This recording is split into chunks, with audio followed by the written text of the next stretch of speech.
Superstitious, illiterate, अंधभक्त, ये तो मिथ्या है वगैरह वगैरह, अनसाइंटिफिक है। पर हमने भी उनको छुप छुप के जाते देखा है उन गलियों में। गलियों से मेरा तात्पर्य है कि जो लोग इतना बोलते हैं कि हम इसमें विश्वास नहीं करते, पर वो भी ज्योतिषियों के पास जाते हैं, एस्ट्रोलॉजर्स के पास जाते हैं। ये हिपोक्रेसी और दोगलापन क्यों? अगर आप जाते हैं तो आप जाते हैं, इसमें छुपाना क्या? एस्ट्रोलॉजी, टैरो एंड न्यूमरोलॉजी, इसके ऊपर हम वार्तालाप करेंगे ऋतु चौधरी के साथ। वो इन तीनों विद्याओं में निपुण हैं। नमस्कार ऋतु जी। नमस्कार जी। जैसे मैंने आपका इंट्रोडक्शन कराया कि आप टैरो, एस्ट्रोलॉजी एंड न्यूमरोलॉजी करती हैं, तो पहले एस्ट्रोलॉजी की बात कर लेते हैं। क्या एस्ट्रोलॉजी का कोई धर्म होता है?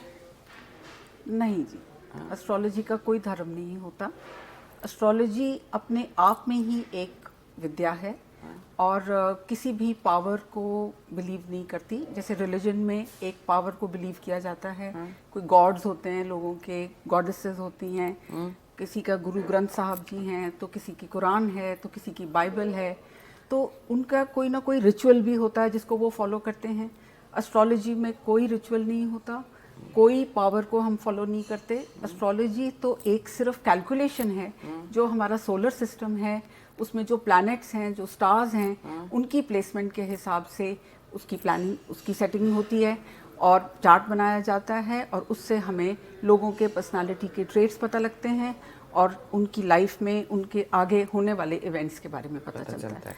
तो किसी भी हाल में हम ये नहीं कह सकते कि एस्ट्रोलॉजी कोई धर्म है या कोई रिलीजन है। और आपके पास कई धर्म के लोग आते हैं कि सिर्फ हिंदूज ही आते हैं? नहीं नहीं नहीं, हमारे पास सब तरह, सब जगह से लोग आते हैं।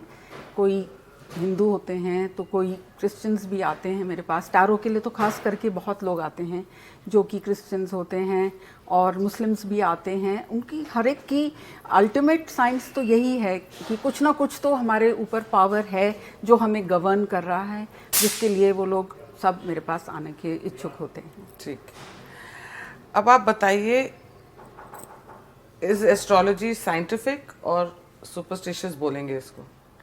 देखिए, सेकेंड सेंचुरी में बेबीलोन में सडनली किसी ने डिस्कवर किया था कि कुछ ना कुछ रिस्पॉन्सिबल है हमारे लिए, हमारे इस दुनिया में, जो कि हमारी को गवर्न करता है। तो उन लोगों ने शुरुआत करी उसकी। उन्होंने उसके द्वारा उन्होंने अपने वो कैलेंडर से बनाए, उन्होंने अपना वेदर फोरकास्ट करना शुरू किया और नेचुरल डिजास्टर्स के बारे में जानना शुरू किया। धीरे धीरे आगे बढ़ते गए। फिर वहाँ से ये ग्रीक लोगों ने उनको देखा कि भी ये लोग कुछ कर रहे हैं ऐसा जिससे कि इनको मालूम पड़ता है कि आगे कुछ समय में कुछ क्या नेचुरल डिजास्टर आने वाला है प्लानिटरी पोजीशंस के हिसाब से। फिर उन्होंने भी शुरू करा। तो धीरे धीरे ऐसे करते करते एस्ट्रोलॉजी पूरे विश्व में फेमस होती चली गई और इसका बहुत ज़्यादा मान होने लग गया। टैरो क्या है? टैरो ऐसा है कि टैरो एक कार्ड्स के द्वारा किया जाता है। ये कार्ड्स पहले, अगर आपको पता नहीं याद होगा कि नहीं, कि हमारे पुराने ज़माने में इंडियंस के इसमें ही, हिंदुस्तान में ही एक ना साउथ इंडियन करके किलिम ज्योतिषी बोलते हैं उसको, साउथ इंडियंस यूज़ करते थे। तो वो लोग ऐसे कार्ड्स बिछा देते थे। बिछाने के बाद एक तोता आके उस कार्ड को निकालता था। आपको याद होगा। तो तोता निकालता था, तो उसमें ना उन कार्ड्स में उस वक्त हमारा हिंदुइज्म का सिंबोलिज्म था ज़्यादा उसमें। तो उसमें हमारे वेरियस गॉड्स, गॉडेसेस, डेटीज़ की इमेजेस बनी होती थी, और उन इमेजेस के हिसाब से जो भी बैठा होता था वो प्रिडिक्शन निकलती थी। तो अगर सरस्वती जी हैं तो पता लगता था कि ये आदमी बहुत इंटेलिजेंट हो सकता है। अगर गणेश जी हैं तो मतलब होता था कि सब विघ्न आपके दूर हो जाएंगे। अगर हनुमान जी का निकलता था तो बोलते थे कि आपके सब, ये आपके अंदर बहुत शक्ति है जिससे कि आप ये कर सकते हैं। फिर धीरे धीरे ये ना इसका प्रचार शुरू हो गया। तो इटली में ना एक नोबलमैन था, उसने अपनी बेटी को हैंड पेंटेड इमेजेस बनाई और उसको उसकी शादी में उसको गिफ्ट किया। तो जब उसको, तो उसने एंटरटेनमेंट पर्पसेस के लिए बनाया था, पर धीरे धीरे ना वो लड़की तो लेकर चली गई अपने वहाँ, पर धीरे धीरे वहाँ रियलाइज़ होने लगा कि इन कार्ड्स में कुछ ना कुछ डिविनेशन है। कोई ना कोई चमत्कारी बात है जो हमें रास्ता दिखा देते हैं, जो हमें गाइडेंस दे देते हैं, जो हमारे को आगे बढ़ाते हैं। तो उस हिसाब से उसी तरह से फिर ये टैरो का प्रचलन शुरू होता चला गया और अब तो ये बहुत ही फेमस एक चीज़ है। और थोड़े से इंट्यूटिव पावर्स भी लगते हैं इसमें। एक जो टैरो रीडर होता है, क्वेरेंट की भी पावर उसमें आती है और फिर उसके हिसाब से उसका रिजल्ट्स निकलते रहते हैं। अब जैसे न्यूमरोलॉजी भी करती हैं आप, हाँ, तो न्यूमरोलॉजी मतलब कुछ समथिंग रिलेटेड टू नंबर्स, या तो वो भी साइंटिफिक है? वो भी आप कह लो साइंटिफिक है। कई बार ऐसा होता है कि कोई एक नंबर इंसान की ज़िंदगी में बार बार आता है, तो जाहिर है उसका कोई ना कोई महत्व तो होता है जो कि हमें समझ में नहीं आता कि क्या बात है जो कि बार बार एक इंसान को एक ही नंबर के रेपिटेशन उसके लाइफ में किसी न किसी वजह से आती रहती है। और ऐसा था कि हमारे ऋग्वेदा में भी कहा गया है कि नंबर 7 का कोई खास ही महत्व था। जैसे जो अग्नि हैं उनकी 7 वाइफ्स थी, जो अग्नि है उसकी 7 फ्लेम्स होती हैं, और फिर हमारा जो वर्ल्ड है उसके भी 7 पार्ट्स हैं। अब हम मंत्र उच्चारण करते हैं, हम उसके लिए बोलते हैं कि 108 बार उच्चारण करिए। तो कहीं ना कहीं ये नंबर्स का कुछ ना कुछ तो ज़रूर बात है ही है। तो ऐसे करके न्यूमरोलॉजी का भी आविष्कार हुआ और नंबर्स के साथ वाइब्रेशन ली गई। फिर नंबर्स को लोग यूज़ करने लग गए करियर निकालने में, प्रिडिक्शंस करने में, स्ट्रेंथ्स बताने में, वीकनेसेस बताने में। तो इस तरह से वो नंबर्स भी एक डिविनेशन पावर उसमें आती गई और उसकी भी वाइब्रेशन के साथ लोगों ने बहुत सी प्रिडिक्शंस शुरू कर दी हैं, जो कि मुझे पर्सनली बहुत अच्छा लगता है करना। नहीं तो आपको लगता है जैसे एस्ट्रोलॉजी, टैरो, न्यूमरोलॉजी में से सबसे मतलब एक्यूरेट और बेस्ट कौन सा है?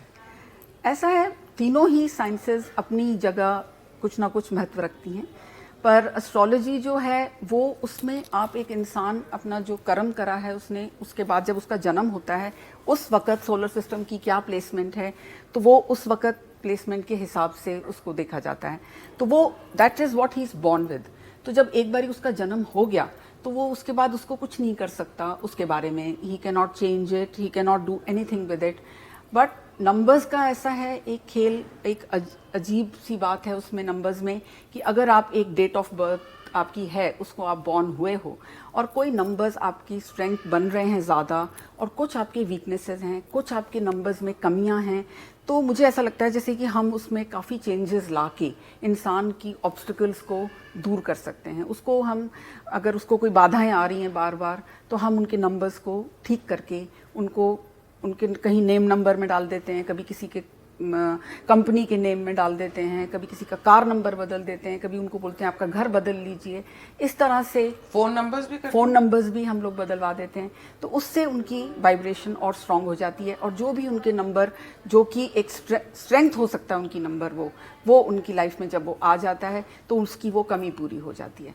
एस्ट्रोलॉजी में आप कर सकते हो बहुत कुछ, पर उसमें कभी कभी जो प्लैनेट आपको भगवान ने दे दिया उसमें आप ज़्यादा चेंजेस नहीं कर सकते। उसमें आप होम सिंपल रेमेडीज़ कर सकते हैं, थोड़ा बहुत वो होता है। अब रही टैरो की बात, टैरो में क्या होता है कि अगर आपका कोई मेरे पास आता है क्वेरेंट पूछने के लिए कि क्या मेरा बॉयफ्रेंड वापस आ जाएगा कि नहीं, अब ये एस्ट्रोलॉजी से या नंबर से आप नहीं बता सकती, ये आप बता सकती हैं सिर्फ एक टैरो से। तो एक इमीडिएट आंसर जो किसी को चाहिए, जो उसको चाहिए कि मेरी कल ही इंटरव्यू है, वो मेरे को मिल जाएगा या नहीं, उस हिसाब से हमारा जवाब टैरो में निकलने लगता है। तो usually I combine all the 3 sciences to get the accuracy of the prediction. और आपकी बहुत एक्यूरेसी आती है? हाँ, काफ़ी हद तक आ जाती है। I have got very good reviews and feedbacks from people and they thank me for guiding them on the correct path. जैसे कि मैंने इंटरव्यू के मतलब आपसे वार्तालाप शुरू करने से पहले, इंटरव्यू शुरू करने से पहले ही आपको मैंने ये बात बोली थी कि लोग इसको सुपरस्टिशियस और अंधविश्वास में लाते हैं और पर फिर भी जाते हैं एस्ट्रोलॉजी में, पर छुपाते क्यों हैं लोग? ये हिपोक्रेसी क्यों कि I don't believe in it, I don't believe in this, I don't believe in this, all this planets and all, तुम्हारी तो किस्मत लिखी हुई होती है पहले से, इट्स ऑल डेस्टिन्ड, ये सब बोलते भी हैं और फिर जाते भी हैं। हाँ, यही अनुभव मैंने भी किया है, क्योंकि हमें लगता है कि वर्ड ऑफ माउथ से हमारी पॉपुलैरिटी बढ़ेगी या पब्लिसिटी और ज़्यादा होएगी, पर जहाँ तक कि मैंने देखा है बिल्कुल भी नहीं हो पाती है। क्योंकि जो आपके पास आया है 99% वो अपने फ्रेंड्स को बताएगा नहीं कि वो कहीं पर गया था और पूछने गया था। शायद उनको अपनी कमज़ोरी लगती होगी इस बात में कि वो एक एस्ट्रोलॉजर के पास जा रहे हैं, या उनको अपनी कमी लगती होगी कि उनको एक एस्ट्रोलॉजर की ज़रूरत पड़ गई। बट यहाँ ये भी हो सकता है कि कमी के अलावा ये भी हो सकता है कि वो उनको लगता है कि अगर मैंने बताया तो मैं बहुत कूल नहीं साउंड करूंगी हाँ, या करूंगा। ये भी है आजकल मतलब कि क्या लगेगा कि कितना ये भी बात होती है इन लोगों के बीच में। बिल्कुल आप सही कह रही हैं। पर ये है कि हम चाहते हैं कि अगर कोई आया है हमारे पास तो हम उसको सही रास्ता दिखाएं और उसको गाइड करें कि वो अपनी लाइफ को ऑब्स्टिकल्स में से कैसे निकल के आगे बढ़ सकता है। जैसे मैं आपके पास आई तो आपने मेरा सरनेम में डबल बी लगवा दिया। हाँ। मुझे लगवाया और उससे मेरी लाइफ में काफ़ी चेंजेस आए। बहुत खूब। हाँ, तो इसके लिए थैंक यू। और टर्न लिया मेरी लाइफ में उसने। और आपने मुझे बहुत अच्छी बात बताई कि अब ये नहीं कि अब आप पासपोर्ट भी आज ही चेंज करा लें, उसमें भी नाम चेंज करा लें। आपने मुझे कहा हर चीज़ ग्रेजुअली करो। हाँ। ग्रेजुअली करने से क्या हुआ, मुझे परेशानी नहीं हुई अपने नाम में या अपने सरनेम में एक और लेटर को ऐड करने में।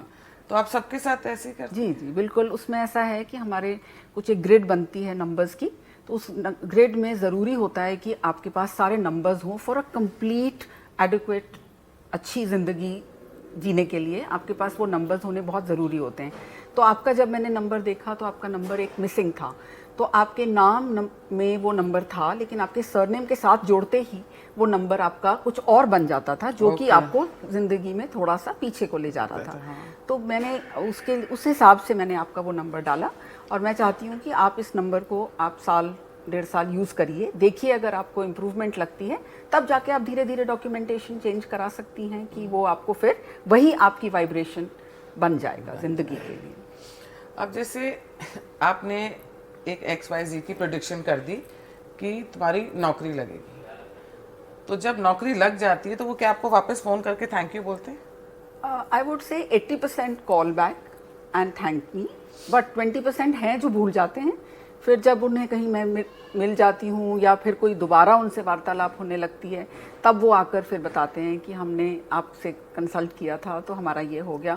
But it's okay, I mean I don't mind this, because मुझे ऐसा लगता है कि जैसे अगर उनका काम हो गया that's good enough for me. और कोई हैं जो आपको कंप्लेन करते हैं, क्रिप करते हैं कि आपने तो कहा था कि जनवरी तक ये हो जाएगा मेरे लिए, मार्च में ये हो जाएगा, हुआ नहीं? हाँ, ऐसा भी होता है। गुस्सा करते हैं कि नहीं, गुस्सा नहीं करते, पर वो ज़रूर मुझे याद दिलाते हैं कि आपने कहा था कि 8 वीक्स में कुछ हो जाएगा या 9 वीक्स में हो जाएगा। तो जब मैं मेरे पास उनकी पूरी डिटेल्स होती हैं, तो जब मैं उनको चेक करती हूँ तो फिर मैं उसमें दिखता है मुझे कि कुछ मैंने उनसे रेमेडीज़ बोली थी करने को, कुछ चेंजेस लाने को बोला था लाइफ में। अगर वो चेंजेस नहीं लाए हैं तो फिर उनको मैं रिमाइंड करा देती हूँ कि आप वो करिए और आप देखिए आपको फिर इस तरह से कैसे रिजल्ट आता है। तो फिर 99% आ जाता है। फिर भी end of the day we are not gods, that we must remember that there is somewhere somebody is looking up and watching us. तो वो तो बात है ही है। मतलब एस्ट्रोलॉजी, टैरो, न्यूमरोलॉजी से लाइफ सरल हो जाती है, स्मूथ हो जाती है। स्मूथ हो जाती है। हाँ, पर आपकी वाली बात कि आप भगवान नहीं है हाँ, कि ये तो हमें मान के ही चलना है। अब मैं आपको यहाँ से जाने तो नहीं दूंगी जब तक आप हमारे दर्शकों के लिए कोई 2-3 ऐसी टिप्स बताएं जो उनको रोजमर्रा की जिंदगी में काम आए। बताएं। हाँ जी, तो देखिए आपको मैं ज़रूर टिप्स दूंगी 2। एक तो आप ऐसा करिए, थर्सडे के दिन आप तुलसी के 2 पत्ते ले लीजिए, उनको थर्सडे को ही तोड़ना है जी। और फ्राइडे को उनको कूटकर अपने जो आपके घर की जो एंट्रेंस का दरवाज़ा है उसके ऊपर जो वॉल है उस वॉल के ऊपर उससे स्वास्तिक बना लीजिए और परमानेंटली रख दीजिए। ये आपके घर में बहुत प्रॉस्पेरिटी, सुख और शांति लाएगा। और स्वास्तिक को भी आप कट ना करिए, उसको पहले ऐसे ऊपर से बना लीजिए और फिर नीचे से बना लीजिए, वो आप समझ जाएंगे। हाथ उठा लीजिए, बट जैसे हम कट कर देते हैं स्वास्तिक को, काटिए मत उसको। अच्छा, एक इधर से ले आइए। हाँ, एक इधर से ले आइए। एक तो आप ये करिए। और फ्राइडे के दिन ही, क्योंकि लक्ष्मी जी का दिन होता है, कोई 2 पत्ते उसके पेटल्स लेकर, उसके गुलाबी रंग के फूल के, उसको भी आप उसको कूट लीजिए थोड़ा सा पानी डाल के, और नॉर्थ वॉल पर उससे आप एक लोटस बना लीजिए अपने नॉर्थ वॉल पर। That will also give you lot of shakti and lot of prosperity, because Lakshmi ji का वास जहाँ हो जाता है उस घर में, वो घर में, उस घर में कभी भी किसी चीज़ की कमी नहीं आती है। तो आशा है ये आपको पसंद आए और आप इन्हें ज़रूर करिए। याद रखिए कटिंग थर्सडे को करनी है और उसको बनाना आपने फ्राइडे को। ओके, कमल तो वैसे भी कमल का फूल लक्ष्मी जी का ही होता है, हाँ। है। तो यहीं पे हम अपनी वार्तालाप समाप्त करते हैं। आई होप आप लोगों को सबको काफ़ी ज्ञान और नॉलेज मिली होगी about astrology, tarot and numerology. और thank you very much Ritu ji. और जाने से पहले मैं एक बात तो बोलूँगी, अपने चेहरे पर एक ही चेहरा लगा के घूमिए, 4-4, 5-5 चेहरे लगा के मत घूमा करिए। हिपोक्रेसी और दोगलापन छोड़ दीजिए। नमस्कार।